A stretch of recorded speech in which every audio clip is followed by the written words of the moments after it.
This is Vigilant Liberty Radio News from Independent Journal Review for December 10th.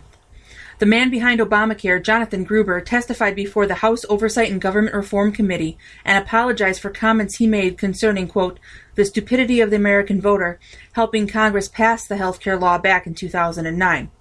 Gruber said his comments were, quote, insulting and mean.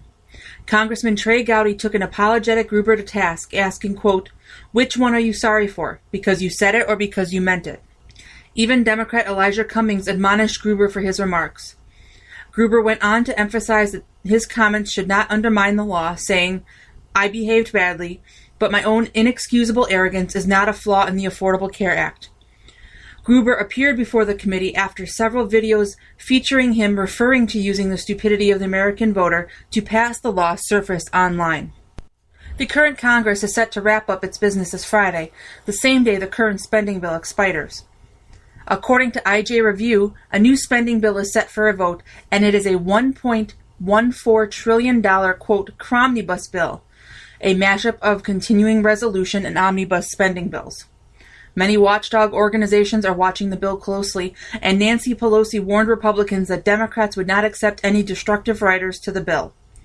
Given that Senate Democrats will not have much influence in the next 2 years, we can expect a fight as this bill works its way through the House and Senate. Shirley Cornett, a 74-year-old pawn shop owner in Springdale, Arkansas, foiled a robbery attempt when she used her own gun to shoot one of two suspects in the arm on Tuesday. According to IJ Review, the police report says two suspects armed with semi-automatic pistols entered the store wearing hoodies, split up, and began to rob the facility. After being shot by Cornett, the suspects fled the store. One of the suspects, Marcus Gould, age 25, was later found at an area hospital. His alleged accomplice, 20-year-old Leon Robinson, was detained by police after he returned to the hospital to check on Gould. After obtaining a warrant, officers searched the suspect's vehicle and found the weapons used in the attempted robbery, as well as clothing, a duffel bag, and a stolen bracelet from the store. The Duke and Duchess of Cambridge paid their respects at the 9/11 memorial during their trip to New York. After leaving the museum Tuesday morning, they placed a bouquet of flowers at the Flight 93 memorial plaque with a note that read, quote, in sorrowful memory of those who died on the 11th September and in admiration of the courage shown to rebuild. A picture of the bouquet and note were posted to Instagram by the British consulate in New York. And former White House correspondent Ann Compton gave an interview in which she reveals witnessing President Obama going on a, quote, profanity-laced tirade against the White House press corps. Compton says, quote, I have seen in the last year Barack Obama really angry twice. Both were off-the-record times. One, a profanity-laced, where he thought the press was making too much of scandals that he did not think were scandals. Compton went on to call the Obama administration the most opaque she had covered in her 40 years as a journalist. This has been Amy Curtis with your Vigilant Liberty Radio News for December 10th.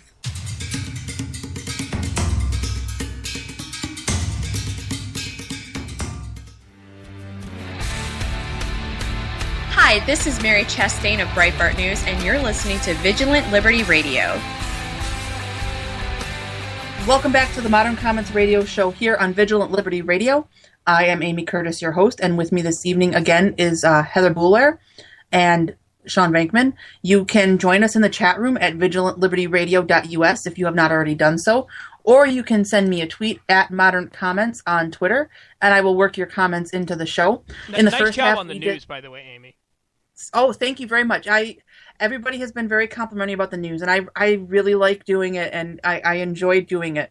So thank you, everybody, for the kind compliments, because I do enjoy doing it. It's nice to get that feedback very, very much, so I appreciate that. In the first half of the program, we did my favorite thing ever, which is defend your tweet. But now we're going to work on talking about some of the heavier stuff that I had planned for this evening. And we're going to start with a story out of my home state of Wisconsin, a town called Beloit, which is about an hour-ish southwest of me, kind of south central part of the state, which is a pretty conservative area. I believe Paul Ryan is their congressional rep. I have family and friends down there, and their police chief, Norm Jacobs, and I put a link to the story up in the chat room, says communities have a responsibility to curb crime, and he's being paraphrased here. And one of those responsibilities is for residents to make sure legally owned weapons are safely stored. So he is having the Beloit Police Department inspect homes voluntarily for people who believe there could be illegal firearms in the residence. Written consent would need to be given from a person who is in charge of the home in order for the police to search the residence. And this is my favorite line from the article. While Jacobs doesn't believe there will be a flood of calls to the department seeking a search, he does hope it will raise awareness that I can't even say, I couldn't even get it out without chuckling. He does hope it will raise awareness that a community can help prevent crime. So, Sean, when we were in the break, you had mentioned you really wanted to talk about this, and so do I, because I have friends who are close enough that we consider them, family by love, who live in the Beloit area. And I have asked them before we went on air, but I can tell you right now, they are hunters, they are conservative, right-leaning folks. They would tell the police chief to go pound sand. And who in their right mind, first of all, I don't know about you, but I don't come home from work and go, oh, hey, look, there's an illegally owned firearm sitting on my table. How did that get there? I didn't know I owned that.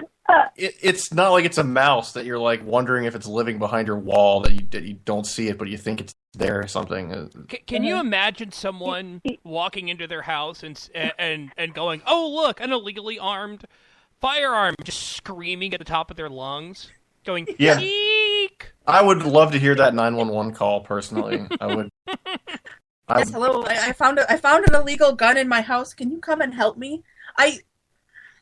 I mean, how do you know it's illegal? I thought like it's a bad word. Like they're undocumented immigrants. Maybe it's just an undocumented firearm. Why has it got to be illegal? I mean, yes. That's what we have to call them now. The first time, call them undocumented guns. Yeah, they're just it's a friendly, huggy, cheery, undocumented firearm. But actually, the first time I heard about the story was on a gun message board, and the people on that gun message board were none too happy. And they were mocking the story rightfully. But the thing that I find is weird is that being a former firefighter, you realize that the department is really at the mercy of the chief. That if the chief wants to do something wacky, then like everybody's got to okay and play along with it and act natural. And I guarantee you these cops are probably shopping their resumes around right now because they probably don't want to work under the psycho any longer. But I mean, when you're doing what he's doing, it's becoming not like community policing, because that's what he called it, but he called it that because that's not really what's happening. What's happening is activist policing. He's trying to be an activist and he's trying to get into this. But my big problem with this is that when you decide, this might be a horrible analogy, and yes, I know I'm known for these, but if you decide today that you're going to get 8 cops together and you're going to go do a marijuana pot sting somewhere, then basically what you're saying is today we're not investigating rapes, today we're not investigating murders, we're not going out there looking for car thieves or people committing assaults or burglaries or rapes. That we're going out there and this is what we're doing. And I have a problem with just saying, oh, we're looking for guns today, because I did some cross-checking. Usually I would just mock the story, but this guy's so far off of I don't even know where that I can mock the story by being serious. So I did some checking before we went on the air, and I went to the National Center for Missing and Exploited Children, which has a database that is in cooperation with the Federal Bureau of Investigation. And as of the latest round of statistics, it says that 462,567 children are currently reported missing in the United States, and they do estimate that up to 200,000 of those might be just with a family member and probably safe, but that still leaves 262,567 that aren't. And basically what this guy's saying is that, us looking for, boogeymen firearms in houses takes precedent over actual police work, and I'm pretty sure people would call looking for missing kids actual police work. I'm pretty sure we can all agree that should be pretty much top priority type things. Well, so then I was like, no, okay, they need to go after the undocumented guns. Yeah. So then I'm like, okay, well, hang on. All right, hang on. Maybe this guy lives I'm in Texas. I don't know anything about Beloit until you said it, Amy. I didn't even know how the hell you said the name of the town. I thought it might be like Bellewaerde or something like that. So I'm like, all right, maybe this guy has like a Chicago-style problem on his hands, which he would still be going about it the wrong way, in my opinion. But maybe he has some big gun problem in his town. So I looked up in the database the crime statistics for Beloit, Wisconsin, and they had one murder in 2011 and one murder in 2012. Mm-hmm. They only have a population of about 38,000, so yeah, it's not a huge town. So No. if this guy's bored and he's just hunting boogeymen for the sake of hunting boogeymen, then maybe maybe the city of Beloit, if you're listening to me, maybe you need to look into maybe seeing if you get a new police chief, because this guy apparently does not take his job seriously at all. Well, the thing is, he says, we'll come into your homes and you can voluntarily let us do that, and if we find illegal guns, what's going to happen to the gun owner? You think they're just going to say, oh, well, we're going to take your illegal gun, have a nice day now, enjoy your Christmas and Happy New Year? No, you're probably going to be in a heap of trouble. Yeah, but notice how he's notice how he's not seeking permission to voluntarily go into houses looking for missing and exploited children. He's looking for something that's constitutionally protected. Yeah. Right.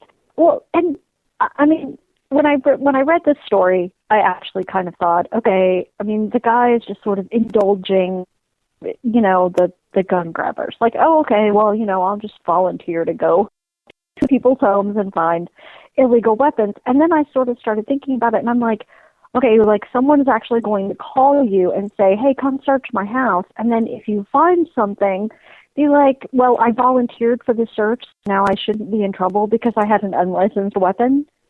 I mean, How does that work? So, yeah, I mean, on the one hand, I was at first I was just thinking, okay, this guy's just sort of, a lunatic or whatever, and, sort of indulging, moms against guns or whatever, whoever those crazy people are. And, and just, he's trying to be proactive and sort of shut them up by saying, look, I'll be happy to go and search, and whatever. But now that I've thought about it, it's kind of odd. No, exactly. It's, I don't, in the interest of research, I might give it a couple of months and give the Beloit police chief a call and say, hey, how many people took you up on that program? Exactly. How many people actually right did now, paperwork and signed up for that? On December 10th, so let's say February 10th, I will give him a call and ask him how many people signed up, and I will bet you I can count on one hand the number of people that signed up. I would bet you a lot that he will refuse your request to answer, and he will not answer your question at all. Well, we will find out. I will make a note to give him a call and see what happens in 2 months. And if he doesn't answer my question, Sean will be right. And if he does, I will bet that there are less than 5. I can see one scenario where this will happen. And my dad was a cop, and you used to see this where there would be a falling out between a girlfriend or boyfriend or a husband and wife. And then the wife wants to screw over the husband in the divorce, or the husband wants to screw the wife over, but it's probably usually the wife wanting to screw the husband over because guys, own more guns than females do. And that's not a sexist thing, that's just a statistical thing. Yeah. But I've actually heard of a case before where the wife, basically calls the cops and says, come toss his house, and anything you find is his. And of course they find stuff because she probably knew it was there.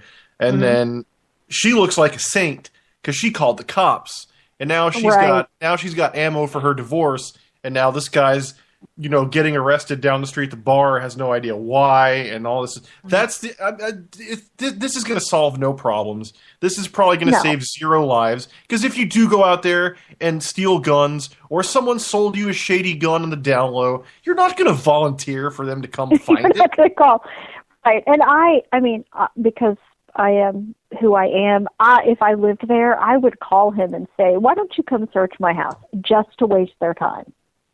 I would say, come search my house, and, you just go right ahead, and I would document how long it took them and how many officers came and, what exactly they did and what they asked me, and then, tell everyone. But yeah, I would do that. That's because real life I'm- trolling. That's pretty awesome. Yeah, that's. I mean, that's but pretty no, epic trolling.